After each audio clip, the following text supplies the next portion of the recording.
single day I'm gonna make something great. That's my way. Every single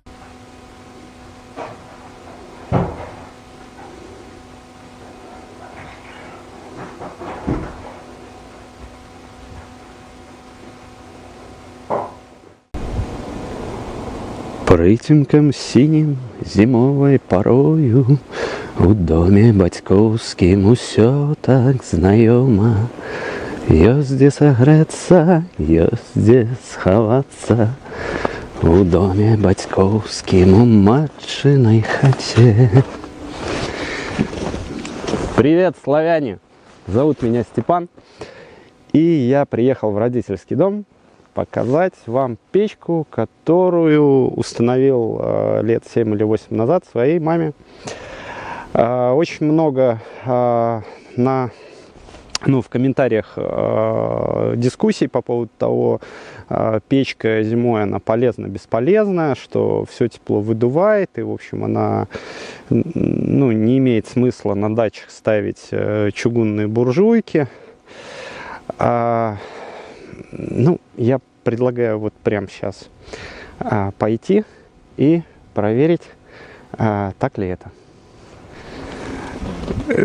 Так, друзья мои, я расскажу вам, может, в пару словах, и буду касаться, естественно, истории этого дома. Дачи, они не канули в лето традиционные, но вот принято было решение о покупке старого деревенского дома. Это деревня, такая глухая деревня, она вымирала, и, в общем-то, здесь купила мама домик, и мы всем миром, его обустраивали, перестраивали. Вот здесь 25 соток.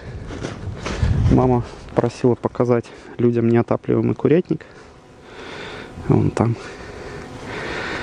Мамочка, это тебе привет. Да. Так, пойдемте в дом, покажу, что как. На улице -9. -9. Важный момент, чтобы мы с вами понимали, в каком, в общем-то, состоянии дом. Так, вот, да, мы не одни. Печка русская стояла вот прямо здесь, в этом углу, где стоит столб. Здесь такой, как второй свет подшит.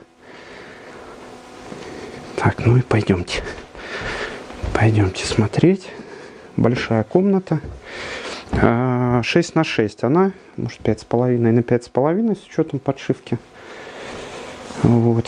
Так, и пока вот будем фокусироваться, вот стоит такая печка.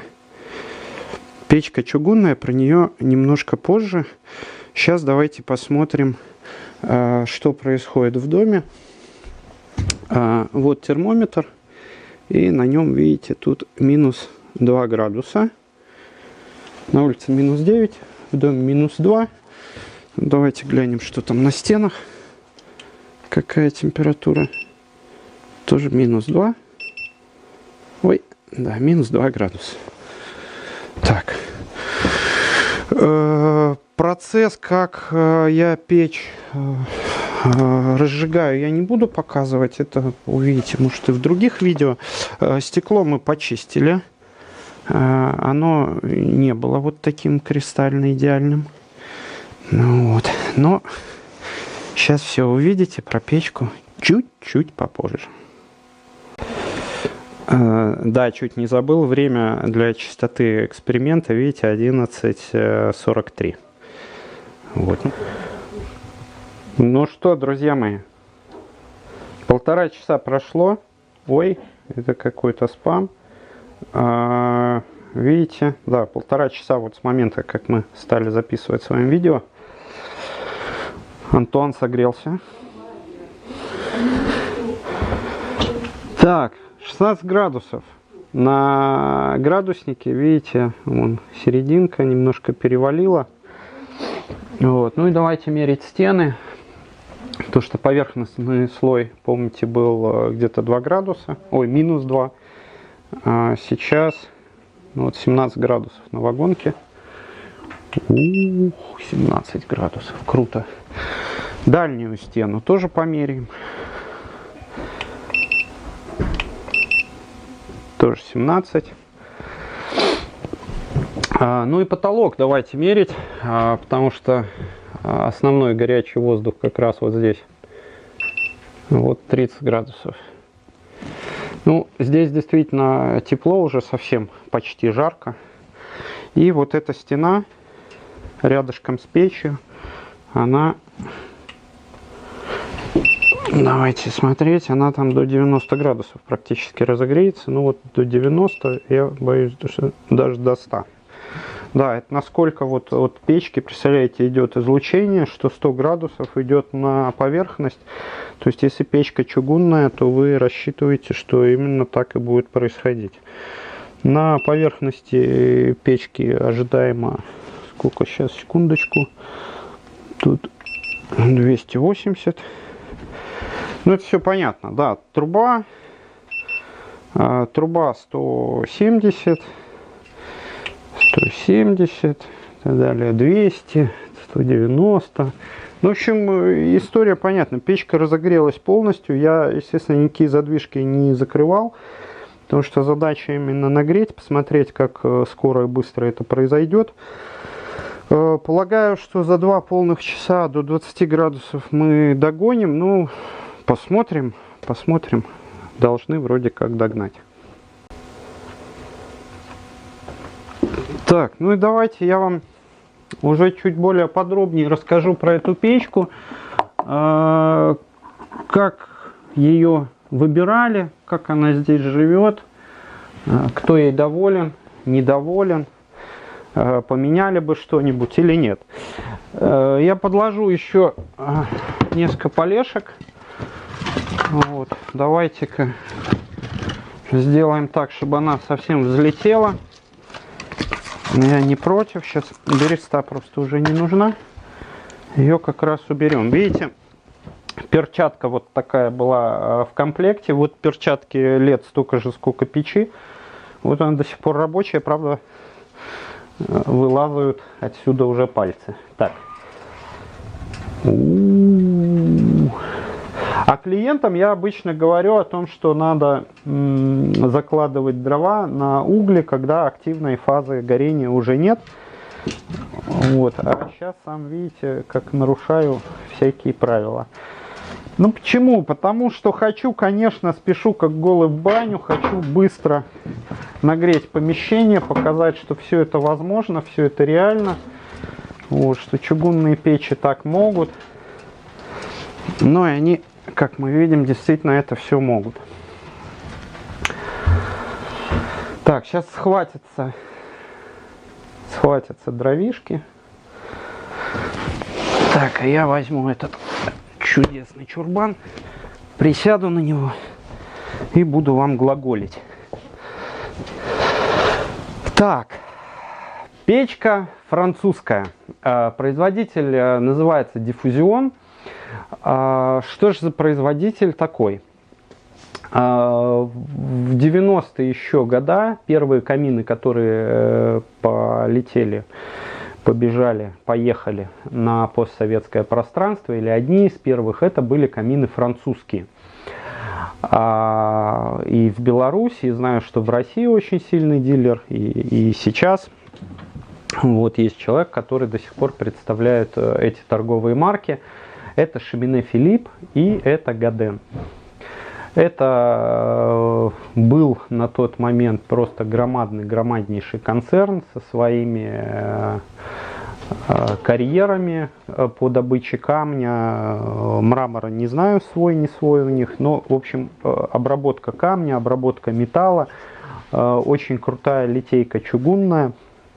Вот, но Cheminée Philippe и Gaden это были, прикройте для чистоты эксперимента.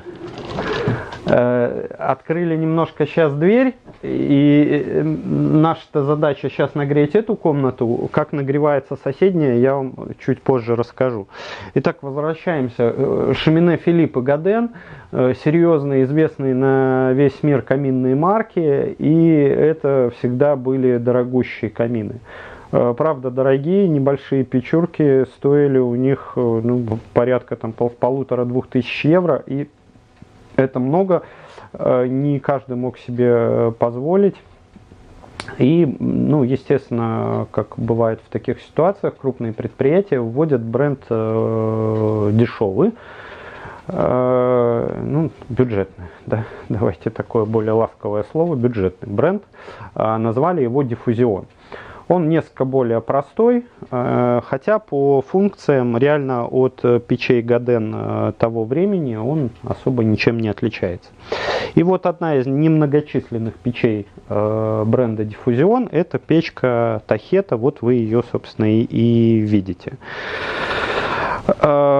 Когда покупался и обустраивался этот дом, печь установилась еще, мы ее, установили до отделки всей? Да. Да, до. И на тот момент это было одно из самых недорогих решений. Не было еще инвекта той печки, которая мне нравится, но была зато вот эта, и она имела такую, в общем, демократичную цену. Были печки лучше, были печки дороже, но мы так посмотрели, покрутили и решили, что печка с дымоходом не должны стоить, чем дом с участком, дороже. Как-то поженить эти два понятия, что это равнозначные по цене вещи, тяжеловато. Вот. И поэтому печку выбрали немножко подешевле. Большое стекло, большая мощность. Я, как и все, хотел, чтобы процесс обогрева происходил быстро. Сейчас я, конечно, понимаю, что, в принципе, если бы печка была, например, немножко поменьше, то она бы тоже отопила это помещение. Но выбором, тем не менее, доволен. И если бы... если бы да кабы, в общем, печка стоит, вот она, мы и пользуемся. Я не буду очень сильно вдаваться, прям такой подробнейший обзор именно этой печи, производителя делать. Давайте покажу, чем она хороша и чем она не хороша, возможно, какие у нее плюсы и минусы. Итак, печка колосниковая. Вот, основной воздух для горения подается вот здесь, вот снизу через колосник. Видите, вот тут вот задвижка и регулировка горения, вот она внизу здесь находится. Очистка стекла происходит у печей довольно примитивным образом. Сейчас я приоткрою дверь и покажу. И не покажу. Вот здесь вот между рамкой и стеклом есть щель, куда воздух приходит и просто оседает вдоль стекла. Никаких регулировок нету, подогрева этого воздуха предварительного тоже нету. И печка, в общем-то, к дровам такая немножко капризная.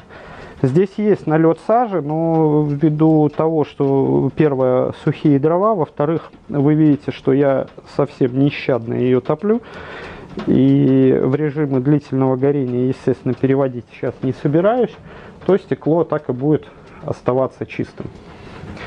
Чего, собственно, и вам советую делать. Вот, но об этом немножко попозже. У печки полностью двойные чугунные стенки, и задняя вот там заменяется. И вот эти боковые стеночки, видите, где лежат дрова, они тоже заменяемы. Почему это здорово и хорошо, я тоже неоднократно говорил, потому что если лопается вдруг корпус, то это беда. Печкой пользоваться нельзя, ее надо полностью разбирать, менять деталь, и в общем это целый караул. А вот если бы вылетела вот одна из вот этих деталей, во-первых, печкой можно продолжать пользоваться, потому что, по-прежнему герметичный прибор.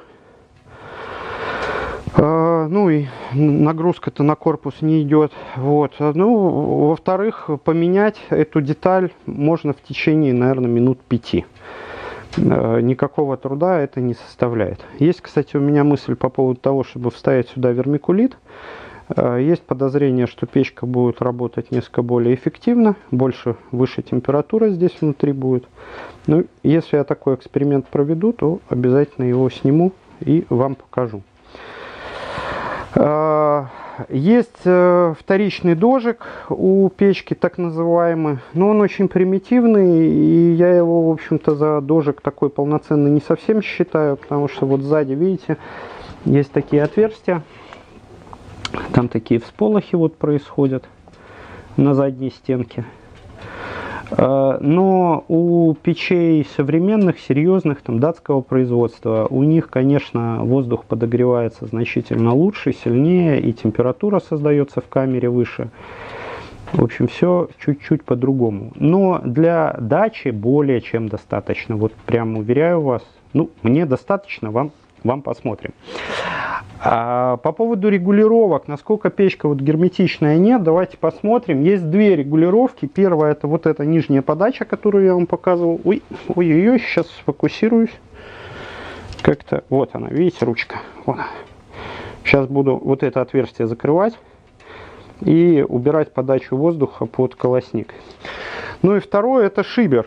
Когда у печки подсасывается воздух неконтролируемо на стекло и на дождь газов, то вы же никуда не денетесь, шибер ставить прям обязательно, иначе будет она полыхать. Ну вот смотрите, вот интенсивность пламени такая, какая она есть сейчас.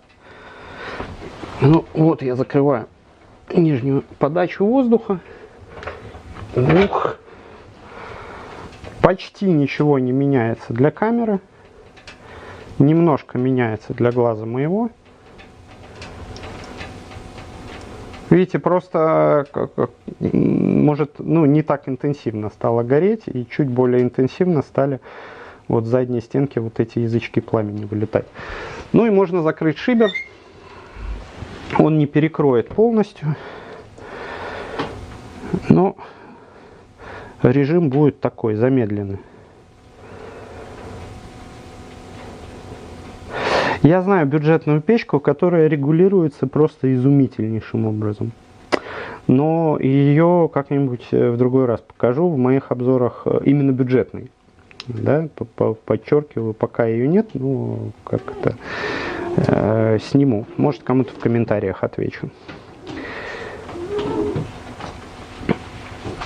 Сколько гореть будут дрова, целая закладка? Где-то часа 3, наверное. 3, ну максимум 4. Больше крайне маловероятно. И после такой протопки, скорее всего, стекло у меня будет такое чуть-чуть чернючее. Ну, открываем снова все задвижки. Возвращаем исходную картинку и ждем, пока здесь температура поднимется до вполне комфортной для жизни.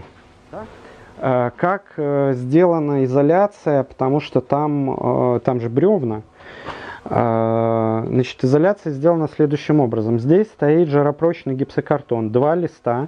Вот так вот 1,20 м и вот так 1,20 м. Значит, к ней фольгированная изоляция Роквелл 3-сантиметровая. И от Роквелла до стены еще есть там зазор где-то в 3-5 сантиметров. То есть, несмотря на то, что плитка действительно разогревается тут до 100 градусов за этой печкой, на стену никакой температурной нагрузки нету, за это мы, в общем, абсолютно уверены. Ну что, вот 2 часа прошло, 13:45. Ну и давайте смотреть на градусник, как я и предполагал, 20 градусов. 6 на 6, напомню, и 2,20 здесь потолок. Значит, когда комната вот эта набирает температуру 20 градусов, то мы открываем вот эти двери. Потому что дальше здесь температура уже будет расти так, что здесь начинает становиться душно. Тогда мы открываем вот эту дверь. Настежь, она, может, не очень высокая, но как-то широкая. И тепло начинает уходить вот в ту комнату. Еще где-то через 2 часа уже комфортно будет, совсем комфортно находиться там. Ну и немножко жарковато будет вот здесь, в этой комнате. Еще раз давайте попробую, покажу вам, там, насколько прогрелись стены. Так, 19 градусов вот стена, температура ее, ну, потолок традиционно. Насколько ты нагрелся? 34 градуса, ну и избыточно, конечно, маленько. Давайте посмотрим в дальней стороне. О, кстати, вот, да, в дальней стороне вообще хорошо. О, 18 градусов здесь, супер. Частота эксперимента. Так, ну и 18 градусов и стена. Ну, это все поверхностный слой. За вагонкой находится брус. И вот пока не прогреется этот брус, комната будет, конечно, остывать, как только огонь в печи погаснет. Поэтому опыт примерно следующий. Значит, когда приезжаем сюда на несколько дней, то печку топят без остановки, вот прям с утра до вечера. И, в общем, стараемся, чтобы она работала первые сутки полностью. Вот. Может, не в самом интенсивном режиме, потому что, ну, действительно душновато становится, но чтобы здесь было как минимум постоянно плюс 20. И тогда за первые сутки прогревается уже сам, ну, весь дом. Прогреваются стены, и печку не надо топить постоянно. Тогда дом не так быстро теряет тепло, не так быстро остужает помещение. Можно, собственно, пару часов потопить с утра и пару часов вечером. Ну, насколько это быстро происходит, вы видите сами. В соседней комнате, вот давайте, да, пройдем. Посмотрим, что все, как говорится, по-честному произошло. Вот стена с обратной стороны. Ну и вот она тут 2 градуса. Ну, было минус 2, да, то есть тепло тут сюда какое-то просочилось. Там плюс 5. Ой-ой-ой. Да. Извините, задел картинку. Так, противоположная стена, ну, собственно, те же 2 градуса, да. Мы еще какое-то время здесь побудем, уже с открытой дверью, для того, чтобы вы посмотрели, насколько ж может нагреваться соседнее помещение. Рубашечку снял, согрелся. Это ли печка длительного горения? Вообще, вот печи длительного горения, надо они вам или нет?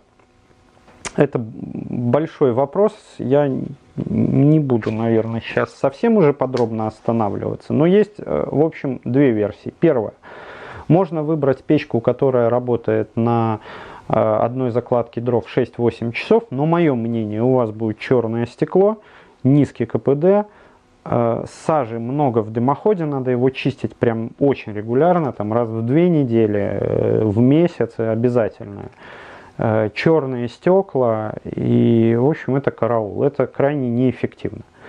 Вот. Либо есть второй режим использования, это когда вы топите печь, ну вот, там первые сутки, первый день, когда приезжаете на дачу, то есть целый день, и на ночь делаете большую закладку дров и поднимаете температуру несколько выше, чем комфортная, но за день у вас уже набирают тепло немножко стены, и если, например, с вечера здесь бывает 30 градусов, здесь правда бывает 30 градусов, тут 30, вот, мама не даст соврать, 36 градусов. И с утра в мороз, ну, я здесь ночевал, минус 17 было максимально. Вот. Ну, мы просыпались, было где-то плюс 18 градусов, что, собственно, для сна вполне себе комфортно, как вы понимаете. При этом дом, ну, не утеплен. Но зато дымоход чистить часто не надо, печка работает эффективно, печка работает чисто, и все довольны. То есть режим длительного горения — это не режим камина, уж поверьте, ну, эффективность там. Если захотите подискутировать на эту тему еще, конечно, пишите в комментарии. Лучше всего, конечно, приходите в магазин. Вот. Дождемся еще, насколько же прогреется вот это соседнее помещение, которое я вам показывал. Ну, для этого у нас сколько еще? Час есть времени? Да? Ну, час времени есть. Я сейчас сделаю еще одну очень важнейшую вещь. Мама, дай мне, пожалуйста, дурочку. Потому что люди часто спрашивают, там, а мне нужна печка с плитой. А говорю, зачем? А я хочу готовить. Разбираемся. Я показывал в одну... Дай просто, наверное, воду налей в турку. Значит, когда начинаем разбираться, надо или не надо плита, то оказывается, что не надо. Потому что, поверьте, если вы будете жарить здесь что-то, то все брызги, весь жир будет лететь вот сюда. И это неизбежно. Это же не скиналь. Вот это потом от жира отмыть крайне проблематично. Ну и тогда говорят, нет, нам вот в крайнем случае надо бы, чтобы можно было что-то как-то вскипятить, водичку вскипятить. Так, вот турка. И вот мы ее ставим на печь. 200 с чем-то градусов, там почти 300, ну и будем ждать, когда же она закипит. Я сейчас еще дров сюда подброшу. Видите, 2 часа. 2 часа времени. Как на дачах, самый удобный способ, в общем-то, готовки, и никому не привязанный, это вот такая вот двухкомфорочная плита. Это вот такой шланг. И там за домом стоит газовый баллон, которого, в общем, на лето хватает его, да? Хватает на лето. Ну, если вы... Вообще, купите себе тандыр. Ну, не буду показывать, стоит там тандыр. На нем пол-лета готовится мясо. Если вы все-таки там варите супы, или к вам приезжают внуки, и что-то надо, в общем-то, периодически эдакое приготавливать, то вот такой штуки вполне себе достаточно. Очень рекомендую. Ну, а печка, никто этого не делает. Турку я попросил взять с собой. Ну, давайте дождемся и заварим чаек. 14 минут, ну, даже 13, это я тут пока камеру включил. Ура! Заработала! Да, я тут еще разогнал печку, то есть, видите, засунул еще пару полешек, и она так очень круто работала. Ну, в общем, за 14 минут, да, вскипятили воду. Смотрите, в чем дело. Здесь еще такое узенькое горлышко. Если бы поставили кастрюлю, то вода в кастрюле закипала бы немного больше. Ну или крышкой надо было бы накрывать. Чай? Кофе, как хотите. Кофе? Кофе, окей. Вот так, буду пить кофе. Видите, закипятил на печке воду, галочку можно себе поставить. Еще момент, на который хотелось бы обратить внимание, видите, стекло. Вот, было у меня стекло вот такой вот формы, не было на тот момент углового, а вот осталось вот такое. Ну и печку поставили на него. Сам пол не греется, то есть за это мы, в общем-то, спокойны. Но вот у кого полы деревянные, это просто доска пола, там четверка, то, видите, пол может быть не совсем ровный. И проблема, в общем, в том, что туда залетает вот такая вот грязь и мусор, и почистить его проблематично. Вот. Поэтому, если вы все-таки решили ставить печь на стекло, то как минимум вот здесь вот эти вот щели, вы их тогда силиконьте, чтобы туда не летел никакой мусор. Проблему мы эту решим следующим образом. Видите, печка, когда стоит уже там много лет, то получается, что краска чуток облазит. Привет еще раз. И вот здесь, видите, такое светлое пятно. Вот. Что надо будет сделать? Надо будет просто печку вытащить во двор и 2-3 баллонами краски освежить ее. Она, в принципе, будет как новая, потому что, ну, с чугуном-то, в общем, ничего не произошло. Давайте смотреть. Вот полчаса примерно прошло с того момента, как открыли вот эту дверь. И туда я перенес градусник где-то, наверное, минут 20 назад. Активно падала стрелка термометра. И вот она остановилась на 12 градусах. Вот сейчас покажу, что пара изо рта уже не идет, вот, потому что помещение тоже согрелось. Итого нет никаких вентиляторов. Видите, здесь открытое пространство. Друзья мои, за 2 часа мы подняли температуру с минус 2 до 20 градусов вот в этой комнате. Еще за час мы подняли температуру с плюс 2 до плюс 12 в соседнем помещении, где, как вы видели, подшит потолок вверх. Ну и температура, в общем, во всем доме медленно, но верно растет. И если бы мы оставались здесь на ночь, то действительно бы продолжал вытапливать эту печку. Вот. И в общем и целом это комфортно для таких зимних выходных на даче.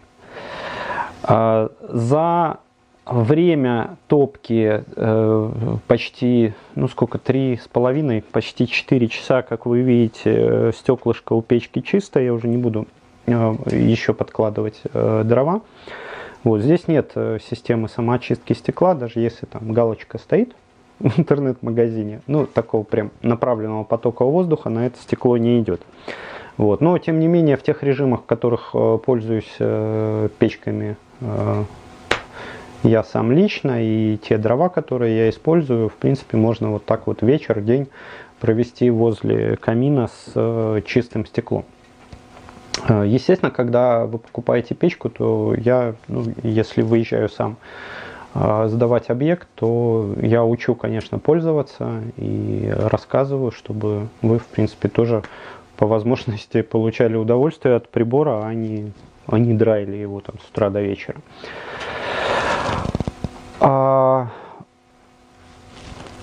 Выбирать ли такую печку? Ну, не знаю, не уверен. Сейчас за 7-8 лет очень большой выбор печей появился. Да и я, в общем-то, узнал очень много отопительных классных приборов. И сейчас бы уже, наверное, выбрал какую-то другую модель. Ну, а почему, это уже, наверное, другая история. Это с вами мы все обсудим. Какая печка подойдет конкретно вам, Степан знает. Приезжайте в магазин, будем общаться, будем выбирать, будем считать не только там стоимость самой печи, но и весь бюджет целиком. Те, кто не может приехать по разным причинам, потому что отправляю печки, дымоходы по всей России и Беларуси, то можем с вами общаться там любыми доступными способами. Все, в общем-то, контакты есть на сайте или где-то вот внизу там под видео. В общем, пишите комментарии, ставьте лайки, подписывайтесь, давайте общаться, давайте вдумчиво выбирать тот отопительный прибор, который будет стоять у вас на даче, и пускай он вас радует. Всем счастливо, пока!